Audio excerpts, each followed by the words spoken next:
lele mi hanga fe manye mi hanga tete fe manye oni wo fe wo ba bo ji wo mba wala ke hi wale le wa ha wo wala ha wo wale ajie hila e wo sate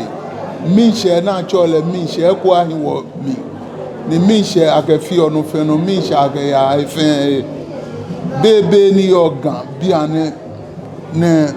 afine wo de nche wo na ake afina ye yemo kokura be mi yemo kokura be afile mi ayi afile fefo ni twan ke lele kintaki te ko chu enye e bomode e pegan ni ke enye pegan machine gan fe domoshi ojogba gan ba fe fofo gan ba fe fofo afini wo ye ni e fe me baba fo man bi fe ko yen stiti e no na agbe human traffic ne go ye UK stiti ani shopping UK shopping center ko me yes jeme in a human traffic here ne human traffic mo fe money ba be human traffic ni gbomo echigbe ana agbe na o no wo bo ni wo yi afine wo ba smo wo sa afie wo yele na kan no ni pembi oblahin bi ne ba peji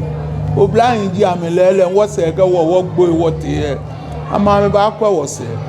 si no ni ba pe leyin ne gba wo cheme na pe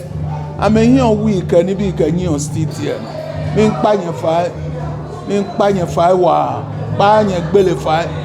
ye ji ano ye yen shin le mi e ja ke e wa yen fe mo e fite o he wale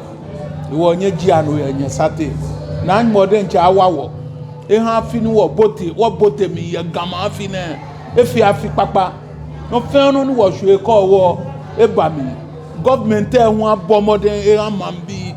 e bomode wo e ha wo ni blow mo ni wo blow we ke ka ni bi ne fence afo e bomode mo wo yen wo ka ga bomode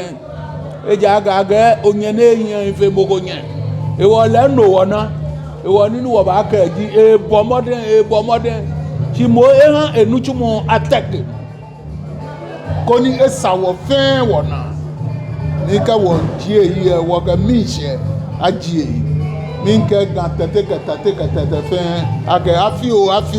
afi na pe wo pa yan ni na wo fe mo wo jebu wo jenu wo ye wo ko ji ami ajowo alo te din ele dabi